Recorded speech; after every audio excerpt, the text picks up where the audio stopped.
Frère Zhang, frère Xu, vous êtes témoin que le Seigneur Jésus est revenu et qu'il apparaît pour œuvrer dans la chair. C'est la première fois que j'en entends parler. Il ne me semble pas avoir jamais lu de tels écrits dans la Bible. Ce que je crois, c'est que le Seigneur descendra sur des nuées. Comme il a été prophétisé dans la Bible. Homme galiléen, pourquoi vous arrêtez-vous à regarder au ciel? Ce Jésus qui a été enlevé au ciel du milieu de vous viendra de la même manière que vous l'avez vu allant au ciel. Amen. Après que le Seigneur Jésus a ressuscité, son corps spirituel est monté au ciel. Quand il reviendra, son corps spirituel descendra sur les nuées. Oui, c'est ça. Mais vous témoignez que Dieu apparaît dans la chair devant des gens dans les derniers jours. Vous pouvez nous en dire plus? Y a-t-il des fondements bibliques qui soutiennent votre témoignage? Nous aimerions que vous nous donniez des explications. Dans la Bible, aucune prophétie ne parle du retour du Seigneur dans la chair. Il n'est fait explicitement mention que de la descente du Seigneur sur une nuée devant le regard de la foule. Amen. Pourtant, vous dites que Dieu est redevenu chair pour accomplir l'œuvre de jugement dans les derniers jours. Ça ne correspond pas à ce que dit la Bible. C'est vrai. Qui plus est, les pasteurs et les anciens disent souvent que tous les témoignages de la venue du Seigneur dans la chair sont faux. Je pense donc que l'incarnation à nouveau du Seigneur est impossible. Votre témoignage, je ne peux pas l'accepter. Je vais simplement attendre que le Seigneur descende sur des nuées et nous emmène au royaume des cieux. Ça ne peut pas être mal. C'est vrai. Ça ne peut pas être mal. Frère Wu, écoutons simplement ce qu'ils ont à dire. Échangeons. Il est donc impossible que le Seigneur revienne dans la chair. Est-ce que c'est ce que vous pensez? Il est explicitement écrit dans la Bible que le Seigneur reviendra dans la chair. Ce que vous êtes en train de dire, c'est que vous ne l'avez pas vu. La Bible regorge de prophéties concernant le retour du Seigneur. Et celles concernant le retour du Seigneur dans la chair sont particulièrement explicites. Par exemple, quand le Seigneur Jésus disait « Car comme l'éclair part de l'Orient et se montre jusqu'en Occident, ainsi sera l'avènement du Fils de l'homme. Car comme l'éclair resplendit et brille d'une extrémité du ciel à l'autre, ainsi sera le Fils de l'homme en son jour. Mais il faut auparavant qu'il souffre beaucoup et qu'il soit rejeté par cette génération. » Amen. Le Seigneur Jésus a prophétisé maintes fois qu'il reviendrait sous la forme du Fils de l'homme. Le Fils de l'homme désigne Dieu incarné. Il s'agit du Seigneur Jésus dans la chair, ayant l'apparence d'une personne tout à fait ordinaire, qui mange, boit, dort et marche comme un homme. Mais après sa résurrection, son corps spirituel avait changé. Il pouvait traverser les murs, s'estomper, réapparaître. On ne pourrait donc pas l'appeler le Fils de l'homme, car il était surnaturel. Dans une prophétie, le Seigneur Jésus a dit « Mais il faut auparavant qu'il souffre beaucoup et qu'il soit rejeté par cette génération. » Vous avez dit que le Seigneur reviendrait sous la forme d'un corps spirituel qui descendra sur une nuée dans une grande gloire, et tous devront se prosterner et l'adorer. Qui oserait alors lui résister et le condamner? Le Seigneur Jésus a dit « Mais il faut auparavant qu'il souffre beaucoup et qu'il soit rejeté par cette génération. » Comment ces mots seront-ils accomplis? C'est vrai. C'est seulement quand Dieu incarné apparaît pour œuvrer comme le Fils de l'homme, quand on ne sait pas que c'est lui, qu'on ose rejeter le Christ en se basant sur des notions personnelles. Est-ce que vous ne croyez pas que c'est le cas? Oui, c'est vrai que c'est le cas. Le Seigneur Jésus a également prophétisé. Pour ce qui est du jour et de l'heure, personne ne le sait, ni les anges des cieux, ni le Fils, mais le Père seul. Si tu ne veilles pas, je viendrai comme un voleur, et tu ne sauras pas à quelle heure je viendrai sur toi. Amen. Si le Seigneur devait descendre sur une nuée dans un corps spirituel, alors tout le monde pourrait le voir. Pourtant, le Seigneur Jésus a prophétisé qu'à son retour, ce serait personne ne le sait, ni le Fils, et comme un voleur, alors comment est-ce possible? S'il devait réapparaître dans un corps spirituel, le Seigneur serait au courant. C'est seulement quand Dieu devient chair en tant que Fils de l'homme dans les derniers jours, devient une personne normale, ordinaire, que les paroles que le Fils ne connaîtra pas seront réalisées. Pareillement, le Seigneur Jésus, avant d'exercer son ministère, ne connaissait pas lui-même son identité de Christ, venu réaliser l'œuvre de rédemption. C'est pourquoi le Seigneur Jésus priait souvent Dieu le Père. jusqu'à ce qu'il commence à accomplir son ministère et qu'il réalise son identité. Amen. Vous ne trouvez pas plus réaliste de le recevoir ainsi? Vous pensez toujours qu'il n'y a pas de prophétie dans la Bible disant que le Seigneur reviendra dans la chair? Plus maintenant. C'était la prophétie faite par le Seigneur Jésus.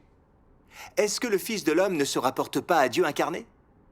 Allez-vous dire que vous n'acceptez pas cette idée? C'est vrai. Je n'y ai jamais pensé comme ça. Leurs explications sur la prophétie sont tellement claires. C'est vrai. Il semblerait que la Bible ait bien prédit que le Seigneur reviendrait dans la chair. On a souvent lu ces paroles du Seigneur Jésus. Pourquoi on ne l'a pas vu de cette façon? Oui, pourquoi on ne l'a pas vu? Maintenant que vous l'avez vu, ne pensez-vous pas que le Seigneur reviendra dans la chair? Ah oui, Eh bien si. Certaines personnes pensent que si le Seigneur devait retourner dans la chair, il l'aurait certainement dit de façon plus explicite. Pourquoi alors parler de manifestation du Fils de l'homme? Oui, pourquoi?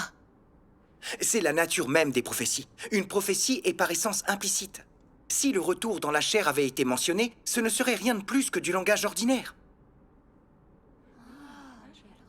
Quand on est perspicace et qu'on approfondit l'expression Fils de l'homme, on comprend quel est son sens. Et on réalise qu'implicitement, il s'agit d'incarnation. Dans le passé, nous qui croyons au Seigneur n'avions pas compris ça. Ça n'est devenu explicite que lorsque Dieu Tout-Puissant a révélé le mystère de l'incarnation.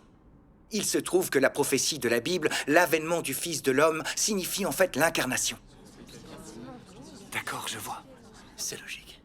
Puisque nous sommes certains maintenant que le retour du Seigneur se fait dans la chair, comment pouvons-nous être certains qu'il est la manifestation de Dieu dans la chair?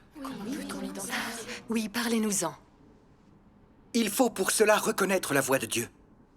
S'il est la manifestation du Fils de l'homme dans la chair, c'est sûr qu'il peut exprimer de grandes vérités. Il pourra expliquer clairement l'origine et l'objectif de l'œuvre de Dieu. Il pourra aussi exécuter une étape de l'œuvre en exprimant la vérité.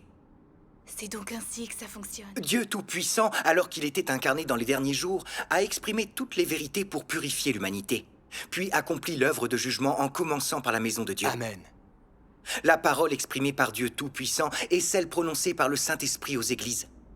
Dieu parle dans la chair afin de frapper aux portes de ceux qui souhaitent vivement sa manifestation. Amen. Ceux qui perçoivent la parole de Dieu Tout-Puissant comme la vérité et la voix de Dieu sont les vierges sages qui sont amenées devant Dieu pour participer au banquet des noces de l'agneau. Amen. Formidable. Remercions. Ils mangent et boivent chaque jour les dernières paroles du Saint-Esprit. Ils vivent l'œuvre de Dieu. Et ils vérifient que c'est bien l'œuvre de Dieu dans les derniers jours. Ils commencent à témoigner devant diverses confessions religieuses que le Seigneur Jésus est revenu en Dieu Tout-Puissant incarné. Amen. Et laissent les gens écouter la voix de Dieu. L'expression de Dieu Tout-Puissant, la parole apparaît dans la chair. Amen. La parole Qu'est-ce que ça apparaît peut dans la vouloir chair. dire? C'est la prophétie du Seigneur Jésus. Au milieu de la nuit, on cria, « Voici l'époux, allez à sa rencontre. » Voici, je me tiens à la porte et je frappe. Si quelqu'un entend ma voix et ouvre la porte, j'entrerai chez lui. Je souperai avec lui et lui avec moi. Amen. Remercions le Seigneur. Oui, remercions-le. Ceux qui ne reconnaissent pas la voix de Dieu et qui condamnent et jugent l'œuvre de Dieu dans les derniers jours sont les vierges folles qui sont révélées et qui seront éliminées. Exact. Ces personnes ne pourront que se lamenter en grinçant des dents dans le désastre. Qu'en pensez-vous? Est-ce que ça vous paraît logique?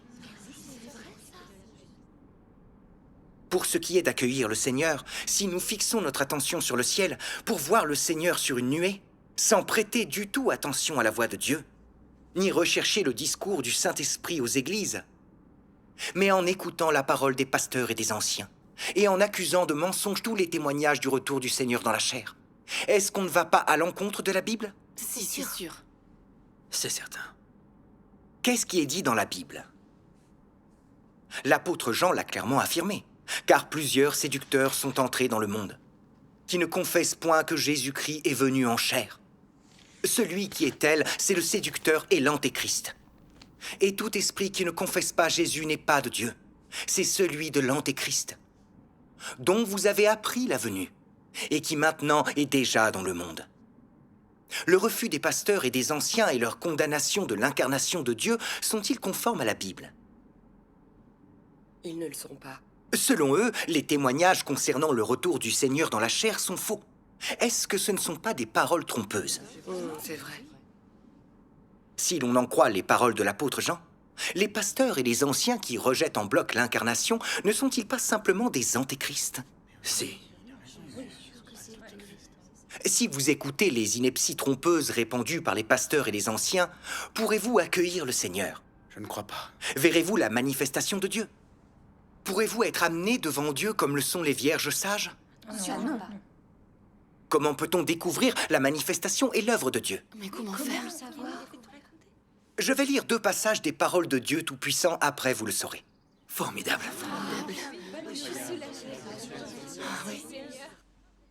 Dieu Tout-Puissant dit, « Celui qui est l'incarnation de Dieu doit avoir l'essence de Dieu. Et celui qui est l'incarnation de Dieu doit avoir l'expression de Dieu. Puisque Dieu se fait chair, il doit manifester l'œuvre qu'il doit faire. Et puisque Dieu se fait chair, il doit exprimer ce qu'il est. Et doit être capable d'apporter la vérité à l'homme, de donner la vie à l'homme et de montrer le chemin à l'homme. Amen. Amen. La chair qui ne contient pas l'essence de Dieu n'est sûrement pas le Dieu incarné. Il n'y a pas de doute à ce sujet. Amen. Pour savoir si c'est la chair du Dieu incarné, l'homme doit le déterminer à partir du tempérament qu'il exprime ainsi que par ses paroles. Autrement dit, l'on devrait s'appuyer sur son essence pour savoir si oui ou non c'est la chair de Dieu incarné. Et si oui ou non c'est le vrai chemin. Et ainsi, en déterminant si oui ou non c'est la chair de Dieu incarnée, l'important, c'est prêter attention à son essence, son œuvre, sa parole, son tempérament et beaucoup plus, plutôt que sur l'apparence extérieure. Si l'homme ne voit que son aspect extérieur et oublie son essence, alors cela montre l'ignorance et la naïveté de l'homme. Absolument correct. Oui. Puisque nous cherchons les pas de Dieu, nous devons rechercher la volonté de Dieu, les paroles de Dieu, les déclarations de Dieu. Car là où il y a les nouvelles paroles de Dieu, il y a la voix de Dieu. Et là où il y a les pas de Dieu, il y a les actions de Dieu. Là où il y a l'expression de Dieu, il y a apparition de Dieu. Et là où il y a apparition de Dieu, la vérité, le chemin et la vie existent. Amen. Pendant que vous êtes à la recherche des pas de Dieu, vous n'avez pas conscience des paroles que Dieu est la vérité, le chemin et la vie. Donc, quand beaucoup de personnes reçoivent la vérité, ils ne croient pas qu'ils ont trouvé les pas de Dieu et reconnaissent encore moins l'apparition de Dieu. Quelle grave erreur! L'apparition de Dieu ne peut être conciliée avec les conceptions de l'homme, et encore moins Dieu peut-il apparaître à la demande de l'homme. Dieu fait ses propres choix et ses propres plans quand il fait son travail. De plus, il a ses propres objectifs et ses propres méthodes. Amen. Il n'est pas nécessaire pour lui de discuter du travail qu'il fait avec l'homme ou de demander l'avis de l'homme, encore moins d'avertir chaque personne. C'est le tempérament de Dieu et, de plus, il devrait être reconnu par tout le monde. Si vous désirez voir l'apparition de Dieu, si vous souhaitez suivre les pas de Dieu, alors vous devez d'abord transcender vos propres conceptions. Vous ne devez pas exiger que Dieu fasse ceci ou cela, et encore moins si tu le places dans tes propres limites, et le limites à tes propres conceptions. Au lieu de cela, on devrait demander comment chercher les pas de Dieu, comment accepter l'apparition de Dieu et comment se soumettre à la nouvelle œuvre de Dieu. C'est ce qui doit être fait par l'homme. Amen.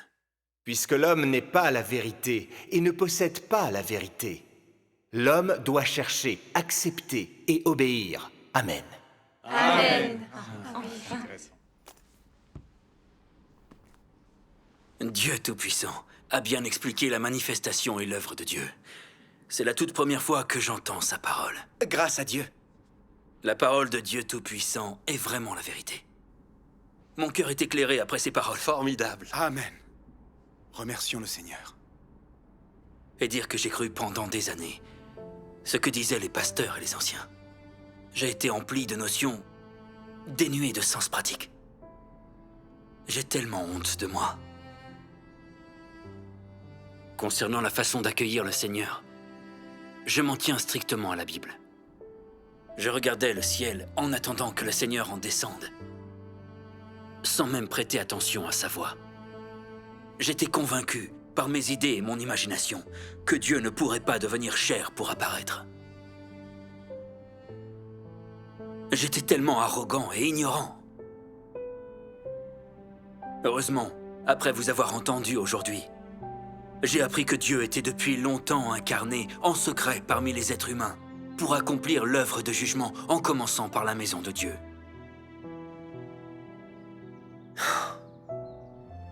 Nous avons été trompés par les pasteurs et les anciens. Maintenant, on a pu étudier l'œuvre de Dieu Tout-Puissant dans les derniers jours. Heureusement, on a encore une chance d'être enlevé à son retour. Remercions Dieu de ne pas nous avoir abandonnés. On appelle la douche.